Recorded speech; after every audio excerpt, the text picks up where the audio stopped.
Hi, it's Dorothy Guinan with Scrapbooking Quebec, and today I'm going to share with you my November 2019 How to Kill a Kit with Style kit. And that's the kit I put together with material from my stash that no longer inspires me.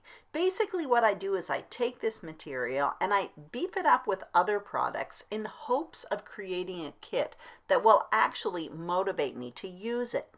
And this month, my jumping off point was this Country Kitchen 6x6 paper pad by Cartabella.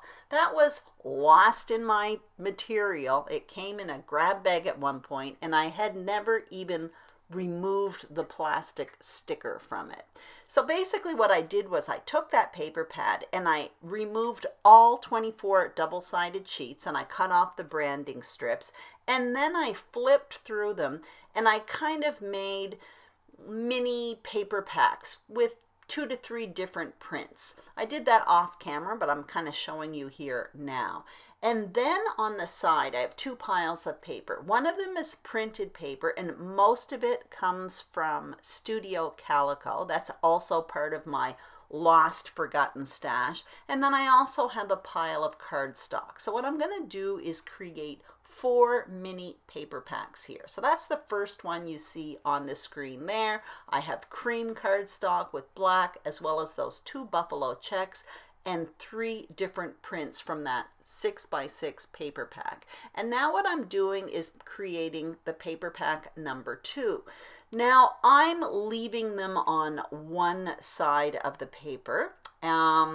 However, I have the opportunity to use both sides when I actually creating my pages. I do that because I find it easier if I simply leave the pages, the papers, the side up, the side that inspires me the most.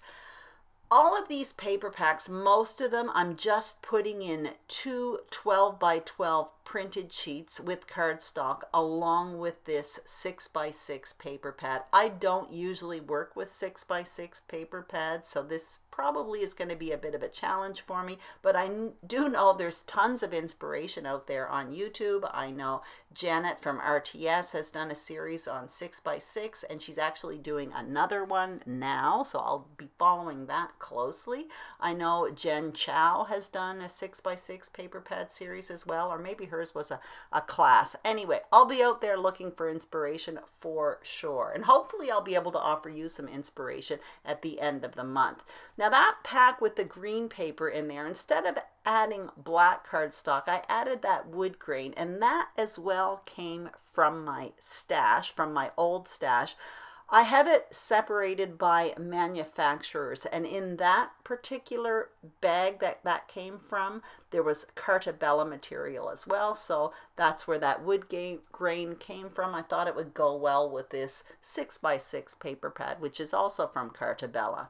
This is my last paper pack that I'm making, and honestly, that's the only one where I went into my current stash for 12x12 paper. That wood grain you see on the right, that is from the Maggie Holmes Heritage Collection, and I really wanted to create an autumn feel to this particular collection I'm putting together today, and wood grain to me screams of autumn, so I didn't really have any of that in my old stuff. That's why I went into my new stuff. That's another thing I like to do when I create these old stash kits. I like to add something from my new material because it really helps inspire me to use it. When I went through the Studio Calico printed paper, I came across this, which is a ledger paper, which I thought would be good for journaling, and the lines happen to be green, kind of the same green you see in this kit.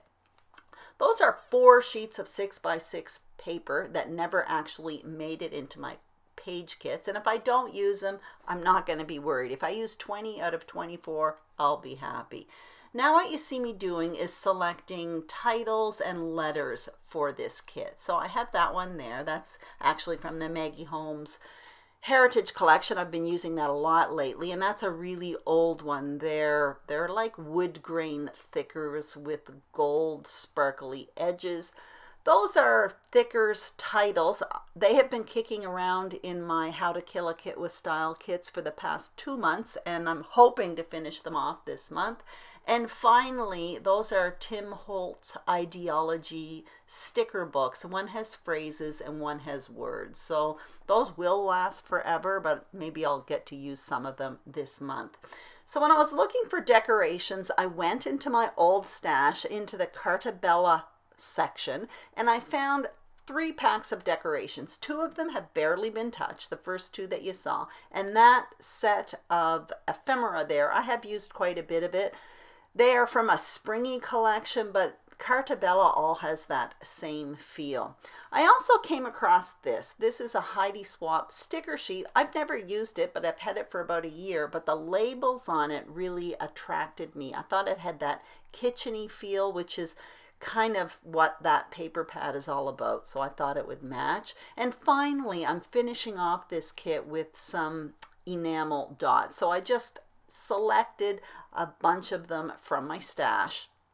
Finally, as always, I'm going to finish off this kit with some tools. Now I have that one called Tabs for Everything, an old one by Stampin' Up, but I've used it in the past a lot, but I haven't used it in a long time. And that one there is a new one, that Apple Punch, along with a stamp set. And I'm hoping to use it. I just received it and it seems like a great opportunity to use it. I came across that apron one, Apron of Love, which seems like a perfect time to use it with this kit. And finally, those letter stamps that you see, they've been kicking around my desk. I bought them at a yard sale at a workshop for $2. They're close to my heart stamps and never been used, and it's about time I use them. So what you're seeing on the screen now are the 4 different paper packs I put together. And like I said, when I create these packs, I do kind of restrict the side, but nothing stops me from using the flip side when I'm actually creating the pages. I just find it's easier for me to see the sides that motivate me, that excite me the most. That's why I start that way, but who knows what I'll end up with at the end of the month. And I hope you check out what I do with this kit at the end of the month. I will post a layout share. And also, don't forget there's a whole bunch of other YouTubers out there participating in this really inspiring series, How to Kill a Kit with Style. And I'll put a link to all of their channels in the comments below, so be sure to check them out. Thank you so much for watching. If you enjoyed this video, please give it a thumbs up. And if you haven't subscribed to Scrapbooking Quebec, please press the red subscribe button. Thank you so much for watching and have a great day.